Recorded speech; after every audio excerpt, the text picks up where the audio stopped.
বস ইতিমধ্যে half time হয়েছে আর quick রিভিউটা শেয়ার করে দিই তোমাদের সাথে।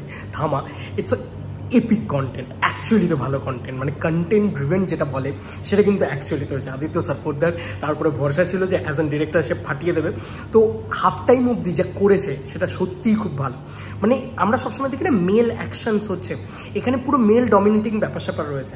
এখানে না রশ্মিকার ক্যারেক্টারটা খুব খুব মিস্টেরিয়াস একটা ক্যারেক্টার, এবং আমি বেশি কিছু বলবো না, সিনেমাটা দেখতে এসো, তোমাদের কাছে সবটাই শকিং হবে আমার জন্য মনে হয়, তাই আমি কোনো মানে স্পয়লার দেবো না। বাট রশ্মিকার ক্যারেক্টারটা জেম ক্যারেক্টার, রশ্মিকা ভালো পারফরমেন্স দিয়েছে। নওয়াজের ক্যারেক্টারটা ব্যাপক, কমেডি মানে যেটা লাইট করে দেয় এই পুরো বিষয়টাকে, কমেডিটা দারুণ, অ্যাকশন খুব ভালো, সেগুলো খুব ওয়েল কোরিওগ্রাফড এবং দারুণ লাগে। গানের পয়জন বেবি গানটার একটা দারুণ জায়গা রয়েছে, যে একটা মানে ওয়াইন দেখে কেন রশ্মিকা এগিয়ে যাচ্ছে, পরে সেটা ক্ল্যারিফিকেশন রয়েছে যে সে কেন ওটা খেয়ে নিচ্ছে, ঠিক আছে, কারণ রক্ত খেতে ভালোবাসে। তো এমন সুন্দর সুন্দর জিনিসপত্র রয়েছে না, সেগুলো দারুণ মানে দারুণভাবে উঠে আসে। এবং এখনও অবধি আমার মানে এই যতগুলো ইউনিভার্সের ছবি রয়েছে তার ভিতরে কোনো সিমিলারিটি পাচ্ছি না। মানে ট্রেলার দেখে যেটা মনে হচ্ছিল যে ভেরিয়ার মতন লাগছে বা এর মতন লাগছে ওর মতন লাগছে, এরকম কিছু মনে হচ্ছে না, জানো তো। এটা খুব ইউনিক একটা গল্প, মানে এরকম গল্প আমরা ন্যাচারালি দেখিনি এখন অবধি, কিন্তু মেন প্রোটোকলে মানে মেন লাইনে আসেনি যে থামা হয়ে গেছে বা কোনো ভ্যাম্পায়ার হয়ে গেছে আয়ুষ্মান খুরানা, এরকমটা নয়। ফ্যামিলি ওরিয়েন্টেড যে ড্রামাটা রয়েছে, পরেশ রাওয়াল ওহো হো কি অভিনয় করেছে ভাই, দুর্দান্ত অভিনয় করেছে, ব্যাপক লাগছে। জঙ্গলের যে সিনসগুলো রয়েছে সেগুলো খুব সুন্দর ওয়েল শ্যুট, এবং রোম্যান্টিক গানটা ব্যাপকভাবে ডিজাইন করা।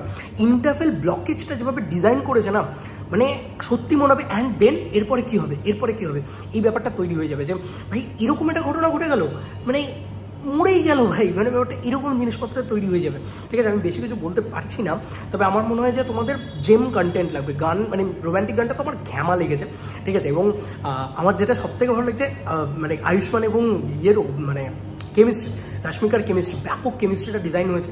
এই যে পুরো একটা দারুণ মেলবন্ধন, একটা ভালো একটা সোলটাকে পুল্ড করা, সেইটা কিন্তু খুব বেশি করে রয়েছে। মানে এই ছবিটা না বেশি তামঝামের দিক দিয়ে দেখতে গেলে আমার মনে হয় তামঝাম নয়, এই ছবিটা কিন্তু সোলকে কানেক্ট করে খুব বেশি করে, তো সোলটা রয়েছে। কমেডিগুলো খুব ভালো লাইনগুলো ওয়ার্ক করছে, মানে সিঙ্গামের লাইনটা হোক বা ট্রেলারের যে লেভেলের লাইন রয়েছে তার সাথেও অনেক ভালো ভালো লাইন্স রয়েছে, এবং শুরুটাই হচ্ছে খুব সুন্দর হয়, ঠিক আছে। এবং একটা ক্রান্তিকারী ব্যাপার স্যাপারও রয়েছে, এই যে এত বছর ধরে তারা একসাথে রয়েছে, এই যে থামার পুরো কনসেপ্টটা সেটা রয়েছে, এবং ওই ফিমেল অ্যাকশন ওইটা আমার হেভি লেগেছে।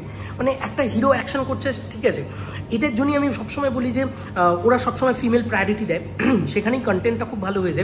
এবং ইন্টারভেল ব্লকেজে এমন একটা টুইস্ট দিল, এমন একটা জায়গা দিল যেখানে কন্টেন্টটা আরও স্ট্রং হয়ে গেল। কন্টেন্টের দিক থেকে তো আমি বলবো খুব ভালো, এবং এন্টারটেনিং ওয়াচ, মানে তোমার হাসি লেগে থাকবে মুখে, তোমার ভয় লাগবে না কোথাও গিয়ে, তোমার মনে হবে ভাও কি সুন্দর একটা কন্টেন্ট তুলে এনেছে, ইন্ডিয়ান কালচারের ফোকলোরটাকে সুন্দরভাবে দিয়ে করেছে, মানে যেভাবে তারা নাচছে, যেভাবে ইয়ে করেছে, সেই জিনিসগুলো খুব সুন্দর। তো এখন অবধি আমার এইটাই রিয়াকশন, আমি দেখতে চাই সেকেন্ড হাফটা। আমার সত্যি মনে হচ্ছে ফুল টাইম রিভিউ করার সময় আমি মনে হচ্ছে যে আমি খুব ভালো একটা রিভিউ দিতে পারবো, কারণ সেকেন্ড হাফটা আই হোপ আরও বেটার হবে, কারণ এখন অবধি একটাও ক্যামিও আমরা দেখতে পাইনি, আই হোপ সেগুলোও দেখতে পাবো। চলো বন্ধুরা, নতুন কোনো ভিডিওতে দেখা হবে, ভাই থামা দেখতে, থামা এন্টারটেন করবেই।